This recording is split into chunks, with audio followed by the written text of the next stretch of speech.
हम हैं वाराणसी के ऐतिहासिक स्टेडियम सिगरा स्टेडियम पे। यहाँ पे 9 बजे से हॉकी, बॉक्सिंग और वॉलीबॉल बहुत तरीके के गेम्स के प्रतियोगिता का उद्घाटन किया गया है, भव्य उद्घाटन किया गया है। और आइए चलिए बात करते हैं यहाँ के कोच RSO मैम और हर एस्पेक्ट को जानते हैं कि ये क्यों ज़रूरी है स्पोर्ट्स के लिए। नमस्कार एंड वेलकम, मेरा नाम है आदर्श और आप देख रहे हैं बनारस ग्लोबल टाइम्स। मेरा नाम विमला सिंह है, मैं यहाँ पर क्षेत्रीय क्रीड़ा अधिकारी के पद पे आसीन हूँ। मैम, इस खेल का, इस आयोजन का उद्देश्य क्या है? ये हमारी जिला स्तरीय प्रतियोगिता है जो हमारा खेल विभाग है।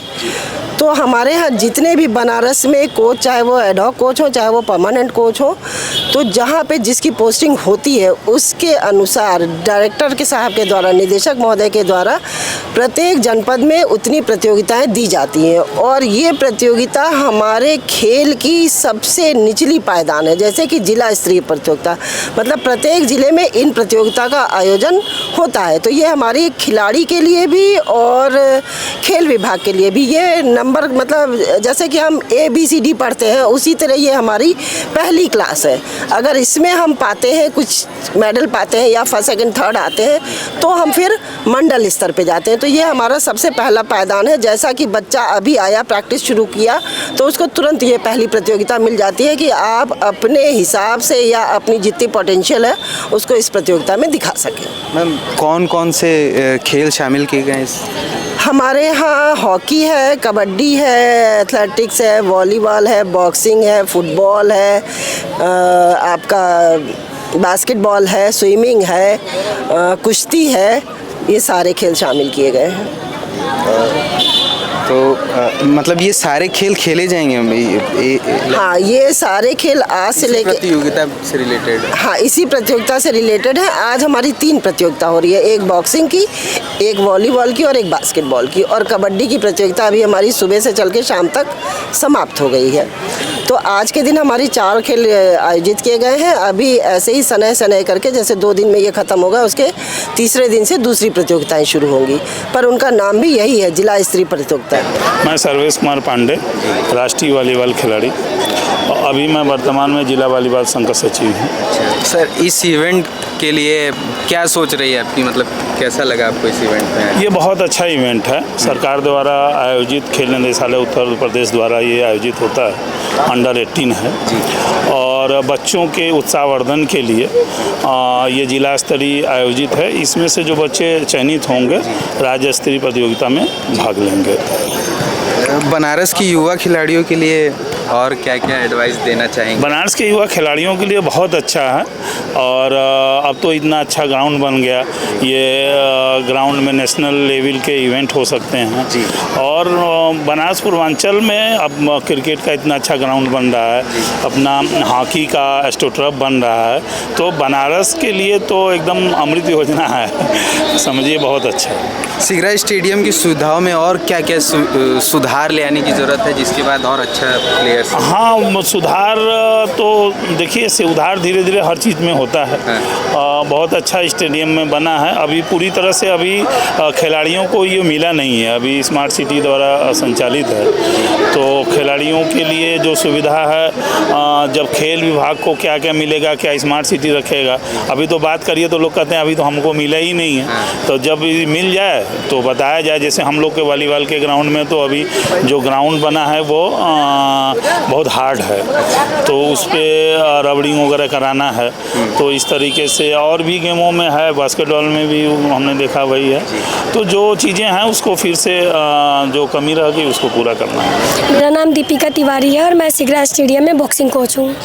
मैम, इस आयोजन का उद्देश्य, प्राइमरी उद्देश्य क्या है? इस आयोजन का प्राइमरी उद्देश्य ये है कि जो हमारे बच्चे, जो हमारी बालिकाएं हैं, वो और मोटिवेट हो और अच्छा खेल का प्रदर्शन हो और जागरूक हो, अच्छा मेडल दे सकें, एक डिसिप्लिन में रह के और अपने आप को कैसे सेव कर सकते हैं। एक हमारा होता है कि हम अपना बचाव कैसे कर सकें। और गेम जो है वो तो हमारे खुद डिसिप्लिन होता है कि बताता है कि हमको कैसे खेलना है और कैसे मेंटेन करना है कि हम सुबह उठ रहे हैं, हम कब पढ़ रहे हैं, हम कब खेलने जा रहे हैं।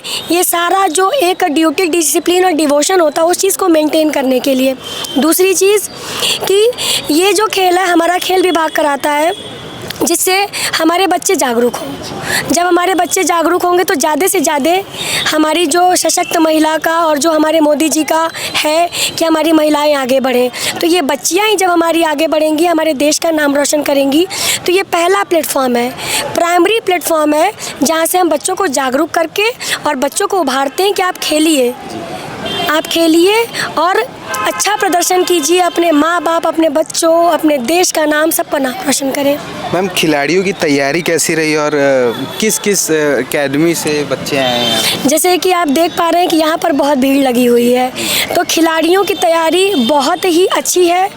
और चूँकि ये डिस्ट्रिक्ट टूर्नामेंट है तो हमारे यहाँ मैरी सिटी से, सनबीम स्कूल से, सिगरा स्टेडियम के बच्चे और कुछ इंडिविजुअल एकेडमीज़ हैं, उनके बच्चे भी आकर के पार्टिसिपेट किए हैं। मैम, भविष्य में ऐसे और इवेंट्स की कोई तैयारी है? जी, भविष्य में ऐसे इवेंट्स की तैयारियां बहुत हैं, क्योंकि हमारा खेल विभाग जो है बहुत सारे टूर्नामेंट अब करा रहा है, जैसे कि सब जूनियर स्टेट, सब जूनियर, उसके बाद जूनियर, उसके बाद यूथ और सीनियर। तो अपकमिंग इतनी सारी टूर्नामेंट्स आ रही हैं। पहले क्या होता था कि इतने सारे टूर्नामेंट्स बहुत कम मिलते थे या बच्चे हमारे जागरूक नहीं होते थे। अब क्या हो रहा है कि एक टूर्नामेंट ख़त्म हो रहा है, दूसरा टूर्नामेंट आ रहा है, तो कंटिन्यूअसली ये एक रिदम बना हुआ है। तो इससे बच्चे भी हमारे तैयार हो रहे हैं और चूँकि ये इतना अच्छा एक प्लेटफॉर्म बन गया है कि स्टेडियम से ही बच्चे निकल के स्टेट में जा रहे हैं, स्टेट से निकल के नेशनल में जा रहे हैं। और आजकल हमारी जो भारत सरकार है उन्होंने एक ये प्रोग्राम चलाया है कि जो स्कूल का बच्चा है वो SGFI अगर गोल्ड है तो वो खेलो इंडिया में उस बच्चे की डायरेक्ट एंट्री होती है। जो बच्चा CBSE नेशनल में गोल्ड और सिल्वर मेडल मारता है वो बच्चा एक नेशनल में उसकी टीम उतरती है SGFI के तहत। तो अब हम ये कह सकते हैं कि हमारे स्कूल वाले बच्चों के लिए भी एक बहुत बड़ा अपॉर्चुनिटी है कि वो स्टेडियम में ट्रेनिंग कर रहे हैं, वो खेल रहे हैं। अगर वो नेशनल में पार्टिसिपेट ऐसे नहीं कर पाते हैं तो जो बच्चे स्कूल गेम्स में गोल्ड सिल्वर मारते हैं या SGFI उनको एक उनकी पूरी टीम उतरती है नेशनल में। तो खेल विभाग इस चीज़ के लिए बहुत ही बड़ा योगदान है कि स्टेडियम में बच्चे, क्योंकि 200 रुपये सालाना शुल्क पे एक बहुत ही बड़ी बात है कि इतने कम शुल्क पे बच्चे साल भर ट्रेनिंग करते हैं और अपना परफॉर्मेंस यहाँ देते हैं। तो ये बहुत बड़ा योगदान है फ्यूचर के लिए और अभी प्रेजेंट से ही, है ना जी। और चूँकि मैं टीम लेकर के जाती हूँ, मैं अभी खेलो इंडिया में 2 बारी टीम लेकर के गई उत्तर प्रदेश की टीम को। अभी मैं रोहतक में जो पिछले दिनों चल रहे थे 19 से 25 बालक बालिका प्रतियोगिताएं, तो इसमें हमारे बच्चे भी, बालक ने भी बहुत अच्छा करा, जिसमें हमारे बनारस के बच्चों का सिल्वर मेडल हिमांशु का रहा और शुभम का रहा, जो बनारस के हमारे बच्चे हैं। तो हमको इस बात की बहुत खुशी है कि ये बच्चे भी हमारे स्टेडियम से जुड़े हुए हैं, खेल विभाग से जुड़े हुए हैं, खेल रहे हैं, बनारस का नाम ऊँचा कर रहे हैं। बनारस ही नहीं, पूरे उत्तर प्रदेश और पूरे इंडिया का नाम ऊंचा कर रहे हैं। तो खेल विभाग का ही नहीं, ये जब छोटे प्लेटफॉर्म से जब ये टूर्नामेंट स्टार्ट होता है तो ये एक प्राइमरी, जिसको बोलते हैं ग्रास रूट लेवल पे, हम ग्रास रूट लेवल पे बच्चे तैयार करते हैं और यही बच्चे हमारे 10 साल में जाके, 12 साल में जाके ओलंपिक को टच करते हैं। तो ये शुरुआत बहुत ही अच्छी है। तो ये था सिगरा स्टेडियम से हर खेल का पूरा जायज़ा, हर कोच, चीफ गेस्ट और RSO मैम का भी पॉइंट ऑफ व्यू हमने जाना। बनारस ग्लोबल टाइम्स की तरफ से हम लगातार कोशिश कर रहे हैं कि किसी भी खिलाड़ी का संघर्ष सिर्फ घर तक ना रहे, बल्कि वो हर घर तक पहुँचे। ऐसे ही जोश और जुनून से भरी कहानियों को देखते और जानते रहने के लिए सब्सक्राइब करिए और हमें फॉलो करिए। कमेंट करके बताइए कि आपको और क्या क्या सुधार चाहिए हमारे कंटेंट में, ताकि हम अपने कंटेंट को और बेहतर बना सकें।